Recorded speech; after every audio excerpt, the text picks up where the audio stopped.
J'ai écrit pendant le trajet. Nous sommes partis le 19 février au début de 1945 sur un navire de transport de troupes. C'était effrayant, c'est un bon mot. Vous savez, tout d'abord, ils nous ont attaqués. À 99 ans, la légende de la comédie Mel Brooks a finalement brisé le silence sur Gene Wilder, des décennies après leur collaboration légendaire et près d'une décennie après le décès discret et déchirant de Wilder. Mais ce qu'il a révélé n'est pas qu'un simple hommage ou une promenade nostalgique dans le passé. C'est émouvant, brut et, pour certains fans, inattendu. Pendant des années, les gens se sont demandé pourquoi Brooks, connu pour son énergie débordante et sa nature franche, avait si peu dit après la mort de Wilder. Il n'y a pas eu de longues interviews, pas de déclarations publiques et dramatiques, pas de rétrospectives émotionnelles, juste le silence. Et à Hollywood, le silence de quelqu'un d'aussi bruyant et d'aussi audacieux que Mel Brooks signifie toujours plus qu'il n'y paraît. Maintenant, après toutes ces années, Brooks parle enfin et cela remue de vieilles questions, ravive les spéculations des fans et jette une nouvelle lumière sur une relation que beaucoup pensaient comprendre. Leur partenariat était-il aussi harmonieux qu'il y paraissait à l'écran ? Y avait-il plus dans leur séparation créative que le temps et l'âge ? Et pourquoi Brooks a-t-il attendu jusqu'à aujourd'hui, à près d'un siècle, pour parler ? Il ne s'agit pas seulement de deux légendes de la comédie, il s'agit d'amitié, de chagrin, de secrets et des vérités inconfortables qui se cachent parfois derrière le rire. Ce que Mel Brooks révèle pourrait bien changer à jamais votre façon de voir Gene Wilder. Le parcours de Mel Brooks, de soldat de la Seconde Guerre mondiale à légende oscarisée, créateur de l'histoire du monde, partie 2, à 99 ans, Mel Brooks est l'un des derniers géants de l'âge d'or du divertissement américain.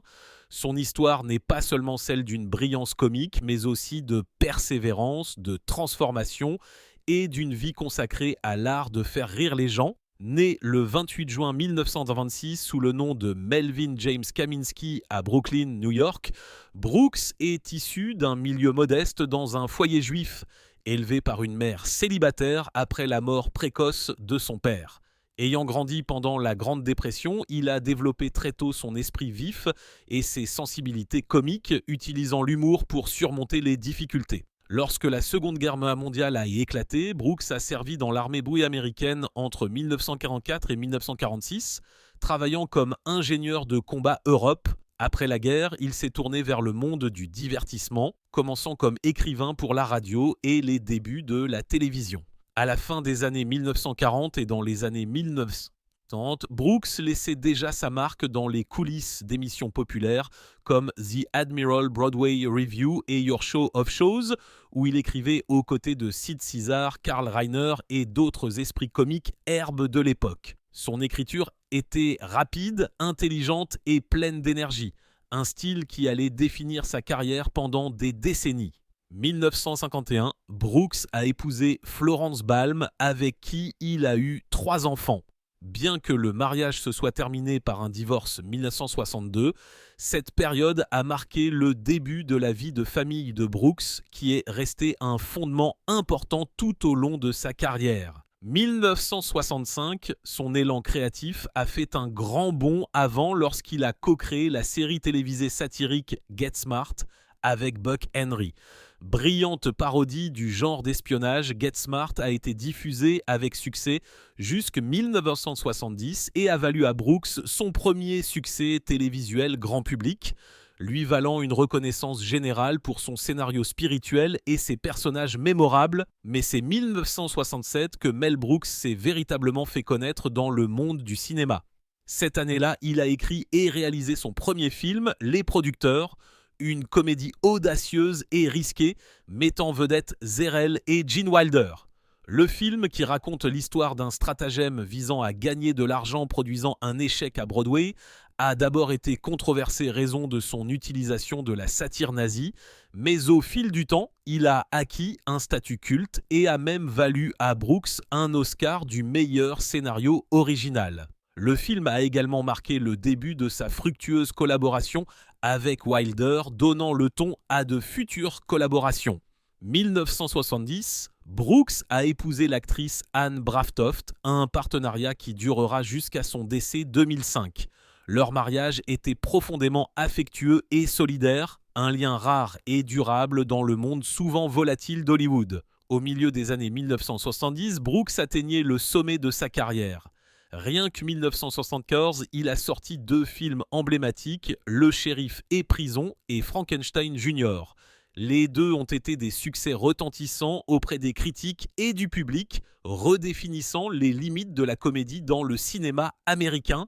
Le Shérif est aux prisons parodier les westerns, tout abordant avec audace les questions de race et les tabous sociaux. Tandis que Frankenstein Jr., coécrit avec Gene Wilder, rendait un hommage affectueux et hilarant au genre de l'horreur des années 1930. Ces films ont confirmé la réputation de Brooks tant que maître de la parodie de genre et l'ont élevé au premier rang des cinéastes américains. Son talent pour mélanger l'absurde à l'intelligence, le slapstick à la satire, a distingué son travail dans une industrie souvent prudente quant au dépassement des limites.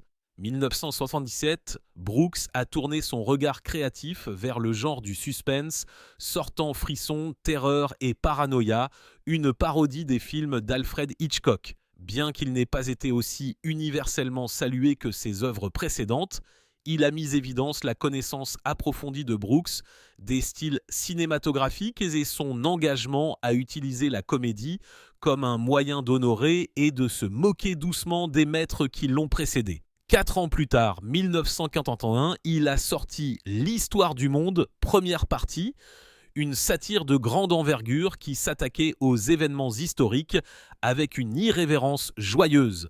Bien que son humour ait divisé, il est devenu un favori culte au fil du temps, particulier auprès des jeunes publics qui appréciaient ses sketchs scandaleux et ses numéros musicaux. Brooks a poursuivi sa série de parodies de genre avec La folle histoire de l'espace 1987, une version comique de Star Wars et d'autres classiques de la science-fiction. Bien qu'il ait initialement reçu des critiques mitigées, La folle histoire de l'espace a connu une popularité durable et est depuis devenu l'un des films les plus appréciés de Brooks, particulier parmi les fans de science-fiction qui ont admiré son intelligence et son affection pour le genre dont il se moquait, les controverses de Mel Brooks derrière Le Shérif et Prison, les producteurs et sa lutte contre le politiquement correct. Même avec une carrière marquée par l'innovation, l'acclamation critique et un héritage de rire durable, Mel Brooks n'a jamais été étranger à la controverse. Tant que l'une des voix les plus audacieuses de la comédie, Brooks a constamment testé les limites de l'humour, suscitant à la fois des éloges et des réactions négatives pour son approche assumée. Tout au long de sa carrière, Brooks a utilisé la comédie pour confronter les tabous culturels, politiques et sociaux, mais non sans critique. Son travail s'est profondément enraciné dans la satire, et bien que beaucoup applaudissent que sa vision comique intrépide, d'autres ont remis question les implications et l'impact de certains de ses choix. L'une des critiques les plus persistantes concerne son utilisation de stéréotypes raciaux, ethniques et religieux, particuliers dans des films comme Le Shérif et Prison. Sortie 1974, la parodie de western comprenait une abondance d'insultes raciales et de caricatures exagérées destinées, selon Brooks, à se moquer du racisme lui-même. Le film a longtemps fait l'objet de débats. Certains le considèrent comme une critique audacieuse et subversive des préjugés américains, tandis que d'autres soutiennent que l'utilisation répétée d'un langage offensant et de tropes raciaux, même dans la satire, peut être néfaste. Bien que le film ait été novateur dans son message et son intention, le public moderne a parfois du mal à concilier son ton ironique avec le climat culturel plus sensible d'aujourd'hui. La question reste de savoir si une telle satire transcende ou renforce les stéréotypes qu'elle dépeint. Une autre source majeure de controverse a été la représentation comique des nazis par Brooks dans Les Producteurs. Son film de 1967 qui lui a valu un Oscar du meilleur scénario original, présentait avec audace une comédie musicale fictive intitulée Springtime for Hitler, avec des numéros musicaux absurdes et une version scénique flamboyante d'Adolf Hitler.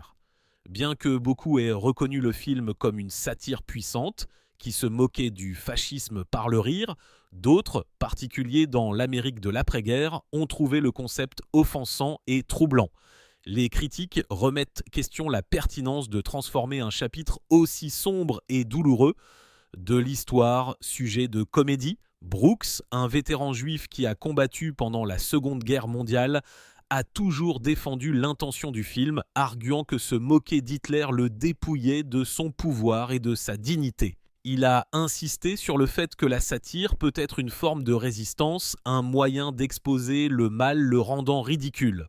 Pourtant, malgré ses intentions, le malaise entourant l'utilisation de l'Holocauste et du nazisme comme matériel comique ne s'est jamais complètement estompé, particulier dans les communautés profondément touchées par ces histoires. Ces dernières années, la résistance ouverte de Brooks au politiquement correct a également suscité des débats. Il a publiquement critiqué ce qu'il considère comme l'effet étouffant du politiquement correct sur la comédie.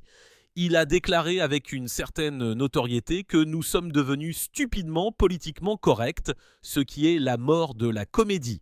Pour Brooks, la capacité de provoquer, d'exagérer et de remettre question les normes est au cœur de l'art comique. Il estime que la satire doit mettre les gens mal à l'aise parce qu'elle reflète des vérités inconfortables. Pourtant, à une époque où la sensibilité aux dynamiques sociales et culturelles s'est accrue, cette position a été accueillie avec des réactions mitigées. De nombreux comédiens ont fait écho à ces préoccupations, défendant la comédie comme un espace d'expression non filtré.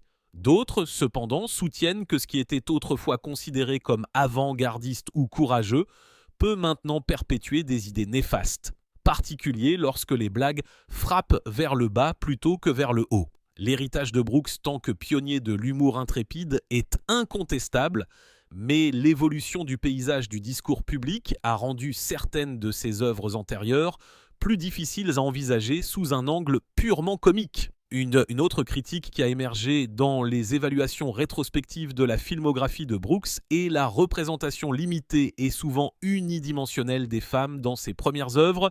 Des films comme Le Shérif et Prison et L'Histoire du Monde, première partie, ont été remarqués pour avoir réduit les personnages féminins à des figures sexualisées ou à des faire-valoir comiques sans grande profondeur narrative.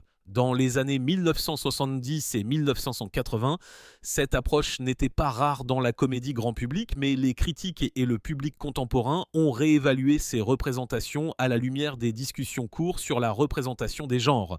Bien que Brooks n'ait jamais eu l'intention de nuire, l'absence de rôle sans féminin fort et complexe est devenue une lacune notable dans son héritage narratif, par ailleurs riche. Lorsque les spectateurs revoient ces films aujourd'hui, il est de plus clair que son génie de la satire a souvent négligé le potentiel des femmes tant que participantes à part entière au récit comique. Cela dit, Brooks a parfois abordé cette critique avec une conscience de soi, reconnaissant l'évolution des temps et la nécessité d'une plus grande inclusion dans la narration. Il y a la critique plus large selon laquelle l'humour de Brooks, bien qu'autodérisoire et destiné à dénoncer l'injustice, a parfois banalisé des événements historiques graves. De l'esclavage et du shérif et prison à l'inquisition dans l'histoire du monde, première partie, Brooks a transformé des époques néo-tragiques gags. Ses défenseurs soutiennent que la comédie expose l'absurdité de la cruauté et de l'ignorance, rendant l'horreur digestible par la satire. Mais ses détracteurs affirment que cette approche risque de minimiser les souffrances réelles liées à ces sujets.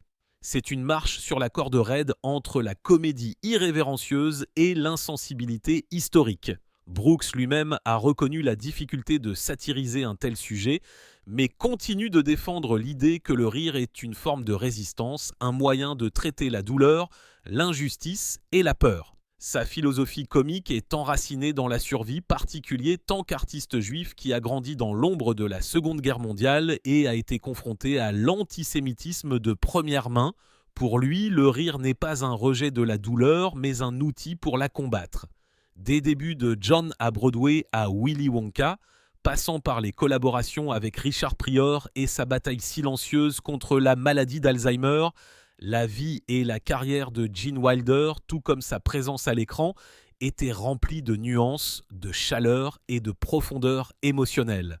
Tant que partenaire créatif le plus proche et ami le plus cher de Mel Brooks, l'histoire de Wilder se connecte parfaitement à l'héritage que Brooks a à la fois façonné et sur lequel il a réfléchi. Né le 11 juin 1933 sous le nom de Jerome Silverman à Milwaukee, dans le Wisconsin, Wilder a grandi dans une famille juive, tout comme Brooks. Dès son plus jeune âge, il a été attiré par la scène, trouvant du réconfort et un but dans la narration et le travail théâtral. Après avoir obtenu un diplôme communication et art du théâtre de l'Université de l'Iowa 1955, il a poursuivi une carrière d'acteur sérieuse, étudiant Angleterre à la Bristol Old Vic Theatre School, puis à New York sous la direction du légendaire Lee Strasberg au HB Studio. Ces années de formation lui ont donné non seulement une base solide dans le métier, mais aussi une polyvalence qui allait définir ses rôles ultérieurs, une capacité à équilibrer l'énergie maniaque avec une vulnérabilité authentique, souvent dans la même scène. Sa formation classique, alliée à une sensibilité comique naturelle, l'a fait se démarquer de ses pairs. C'est ce mélange de discipline et d'imprévisibilité qui allait finalement attirer l'attention de Mel Brooks, marquant le début de l'un des partenariats les plus emblématiques de l'histoire de la comédie. Les premières pièces de théâtre de Wilder l'ont amené à Broadway 1961, où il a fait ses débuts dans Roots et a ensuite joué dans Mère Courage et ses enfants aux côtés d'Anne Braftoft. Cette production s'avérerait être plus qu'un simple crédit théâtral. Elle a conduit à sa présentation au partenaire de Braftoft, Mel Brooks. Brooks a rapidement vu Wilder un esprit apparenté, original, brillant et émotionnellement complexe. Les deux hommes se sont liés instantanément et quelques années plus tard, Brooks a offert à Wilder un rôle principal dans son premier long-métrage. Avant cette collaboration mémorable, cependant, Wilder a eu un petit rôle, mais mémorable, dans Bonnie and Clyde 1967, où il a joué un otage nerveux face à Warren Beatty. La performance a attiré l'attention et, un an plus tard, Wilder a assumé le rôle qui allait définir la première phase de sa carrière, Léo Bloom, dans Les Producteurs. Le film, écrit et réalisé par Brooks, était une satire chaotique et irrévérencieuse qui mettait Sean Wilder dans le rôle d'un comptable hystérique et anxieux, entraîné dans un complot visant à mettre scène un échec à Broadway. La performance lui a valu une nomination aux Oscars pour le meilleur acteur dans un second rôle et a marqué le début d'un partenariat créatif qui allait laisser une marque permanente sur la comédie. L'ascension de Wilder s'est poursuivie en 1971 lorsqu'il a joué dans Charlie et la chocolaterie. Bien que le film n'ait pas été un succès commercial lors de sa sortie, il est finalement devenu un symbole culturel. La représentation de Wilder de Willy Wonka était à la fois fantaisiste et troublante, une performance chargée d'indices émotionnels subtils et d'un charme énigmatique. Son débit doux, ses soudaines poussées d'énergie et sa présence éthérée ont transformé un personnage pour enfants, un symbole durable d'imagination et de mystère. Les spectateurs de tous âges sont venus à chérir ce rôle. Et aujourd'hui, il est considéré comme l'un des plus emblématiques de l'histoire du cinéma. 1975, Wilder était au sommet de sa carrière. Cette année-là, il a joué dans non pas une, mais deux comédies marquantes, Le shérif est prison et Frankenstein Jr. Dans Le shérif est prison, il a joué le rôle de Waco Kid, un pistolero désabusé, dans la satire mordante de Mel Brooks sur les westerns et le racisme. Le film a été controversé mais très réussi et le charme discret et fatigué de Wilder a fourni un équilibre parfait au chaos du film. Dans Frankenstein Jr., dont il a également coécrit le scénario, Wilder a livré une performance qui a combiné l'hommage à l'horreur avec une comédie à mourir de rire, ce qui a valu au film un succès critique et commercial. Le succès du film a confirmé le statut de Wilder non seulement comme un acteur doué, mais aussi comme un écrivain capable de façonner des histoires inoubliables. Au cours de la seconde moitié des années 1970 et tout au long des années 1980, la carrière de Wilder a pris un autre tournant avec une série de collaborations avec le comédien Richard Pryor.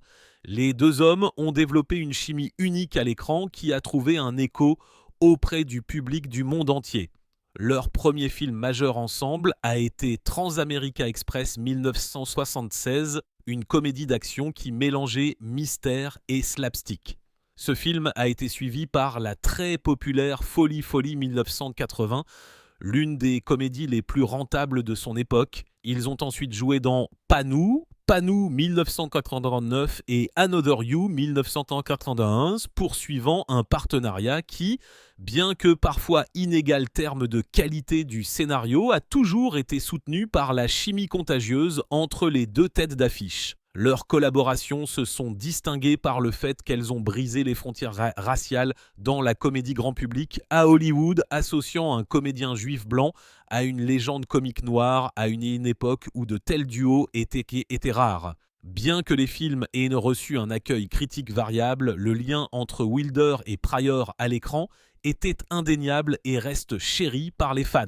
Le 29 août 2016, Gene Wilder est décédé à l'âge de 83 ans des suites de complications liées à la maladie d'Alzheimer, un diagnostic qu'il avait gardé secret pendant plusieurs années. Sa mort a stupéfié les fans, non pas raison de son caractère soudain, mais parce que Wilder avait choisi de cacher sa souffrance aux yeux du public.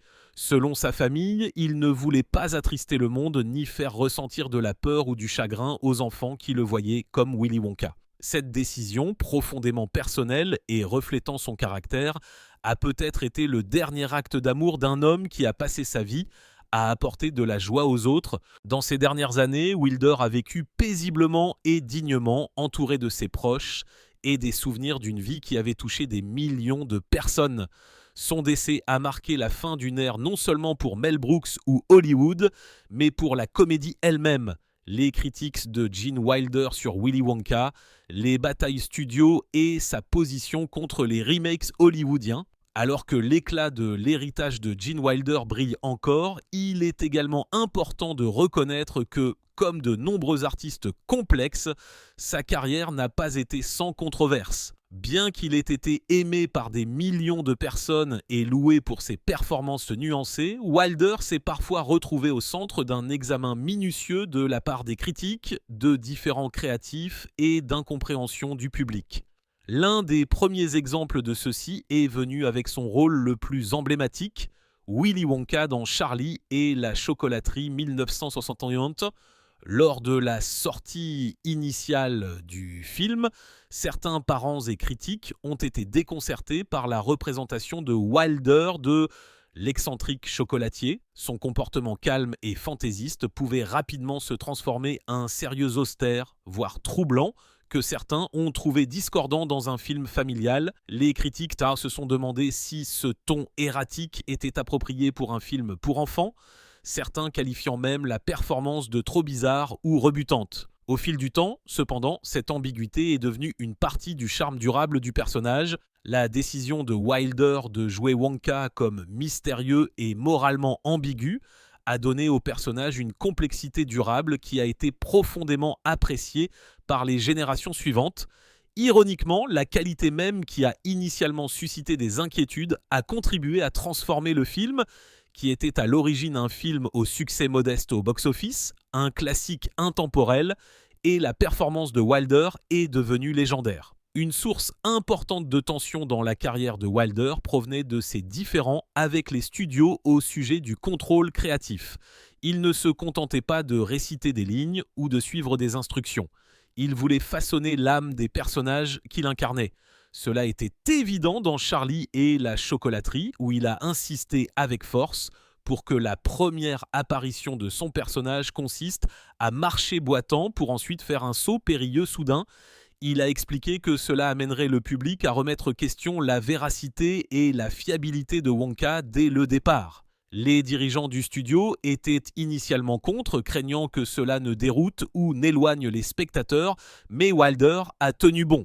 Finalement, le studio a cédé et ce moment est devenu l'une des introductions les plus mémorables de l'histoire du cinéma. Ces batailles concernant les décisions artistiques ne se sont pas limitées à Wonka. Tout au long de sa carrière, Wilder était connu pour résister aux changements qui, selon lui, compromettaient sa vision artistique. Bien que cela lui ait valu une réputation d'homme difficile auprès de certains dirigeants, de nombreux fans et pairs ont admiré son engagement envers l'authenticité et la performance. Ses relations créatives n'ont pas toujours été faciles non plus, particulier lors de ses collaborations ultérieures avec Richard Pryor, alors que leurs premiers films comme Transamerica Express et Folly Folly ont été largement salués pour leur chimie et leur innovation. Leurs projets ultérieurs ont reçu des critiques mitigées ou négatives. Des films comme Panou, Panou et Another You ont été critiqués pour leur scénario faible et leur exécution maladroite. Dans les coulisses, ces productions auraient souffert de l'ingérence du studio, de calendriers précipités et des problèmes de santé de Priordus à la sclérose plaque. Bien qu'il n'y ait jamais eu de querelle publique entre les deux stars, des rumeurs de tension sur le plateau ont commencé à faire surface. Malgré tout, Wilder et Pryor ont toujours parlé respectueusement l'un de l'autre dans des interviews et leur admiration mutuelle n'a jamais semblé faiblir. Néanmoins, pour les fans et les critiques, la baisse de qualité de leur dernier film a servi de rappel doux amer de ce que le duo avait autrefois accompli ensemble. Wilder a également exprimé son désapprobation de l'obsession croissante d'Hollywood pour les remakes et les redémarrages, particulier lorsqu'il s'agissait de revisiter des œuvres qui lui étaient chères. Il a notamment critiqué l'adaptation de Charlie et la chocolaterie par Tim Burton 2005, la qualifiant d'insulte. Il ne voulait pas personnellement à Johnny Depp, mais estimait que le film manquait de la subtilité émotionnelle et du cœur de l'original. Les commentaires de Wilder ont mis évidence une frustration plus large face à ce qu'il considérait comme un manque d'originalité dans le cinéma contemporain. Il croyait une narration qui respectait son public et privilégiait l'esprit, l'humanité et la profondeur des personnages plutôt que le spectacle et la répétition. Certaines personnes ont considéré cette critique comme démodée, tandis que d'autres l'ont applaudi pour avoir défendu l'intégrité artistique. Son refus de participer ou d'approuver les redémarrages modernes de sa propre œuvre n'était pas motivé par l'amertume, mais par la conviction profonde que certaines histoires n'avaient pas besoin d'être racontées à moins qu'il n'y ait quelque chose de nouveau et de significatif à offrir. Dans le dernier chapitre de sa vie, Gene Wilder s'est progressivement retiré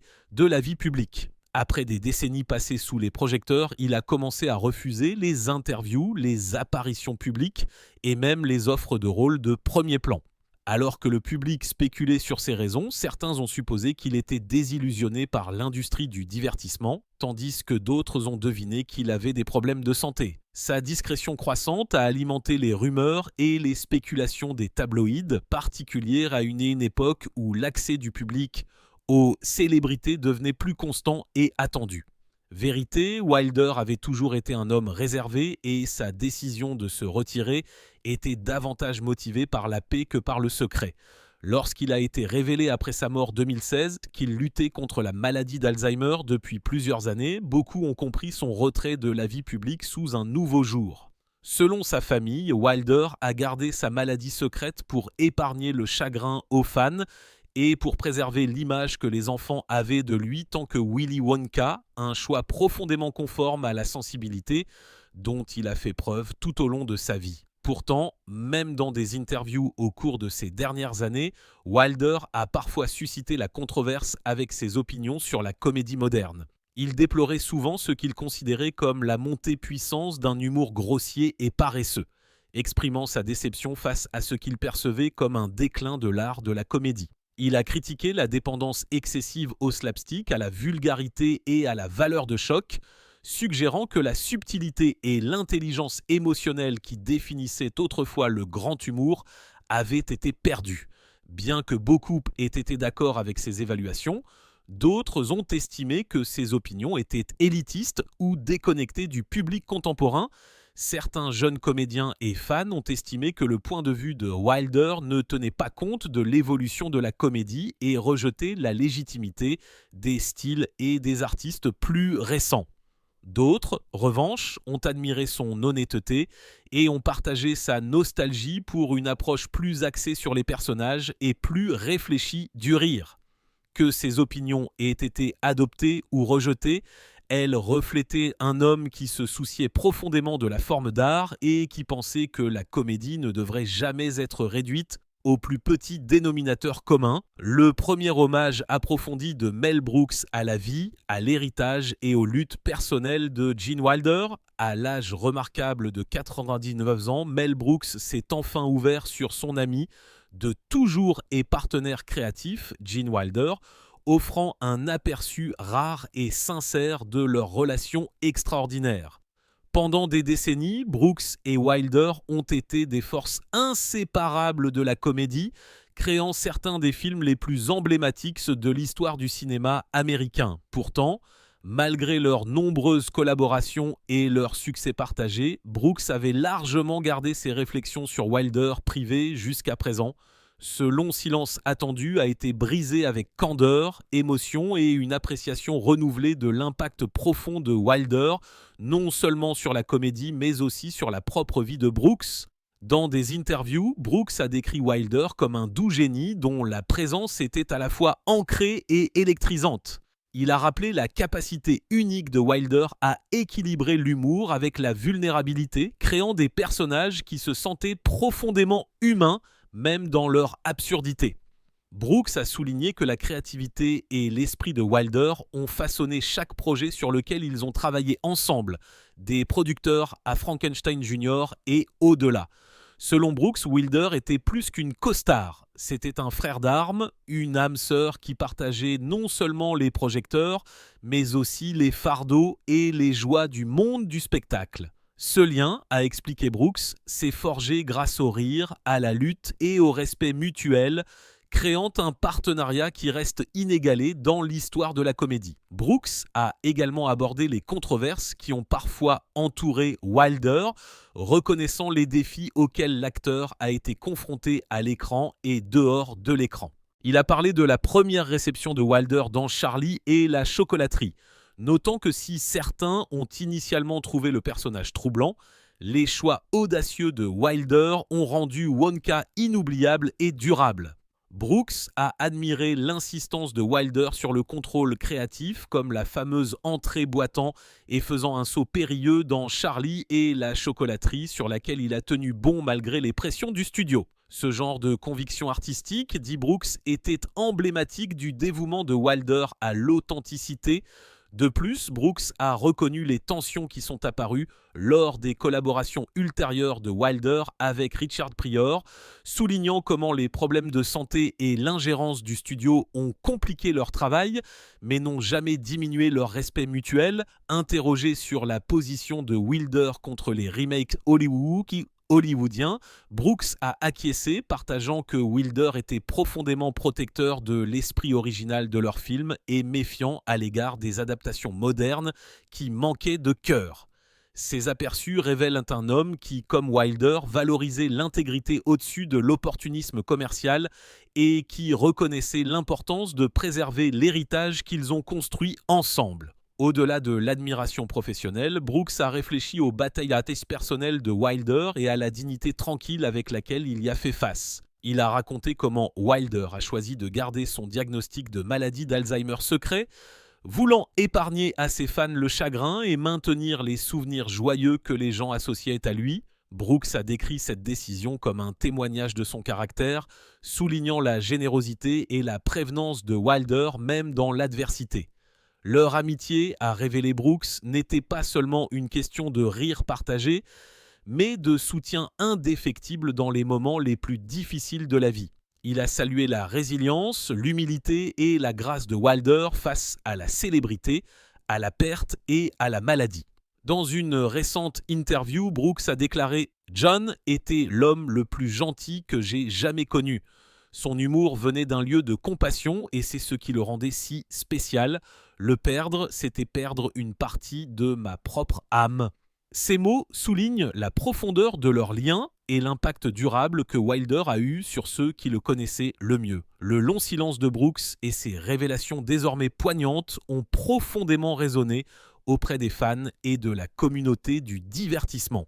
Beaucoup ont exprimé leur gratitude d'avoir entendu ces histoires personnelles et ces réflexions qui ajoutent de nouvelles couches à l'héritage de Wilder. Les critiques ont noté que les commentaires de Brooks aident à humaniser Wilder, allant au-delà de son image publique pour révéler la complexité de son personnage et de son talent artistique. La nature candide des déclarations de Brooks remet question les récits souvent unidimensionnels sur Wilder, le montrant comme un artiste aux multiples facettes qui a fait face aux défis avec courage et créativité. Les interviews de Brooks mettent également évidence la loyauté et le respect rares qui définissent leur partenariat. Une relation construite non seulement sur la réussite professionnelle, mais sur une profonde admiration mutuelle. Cette perspective enrichit notre compréhension des deux hommes et de la magie collaborative qu'ils ont créée, rappelant au public pourquoi leur film continue de captiver les générations.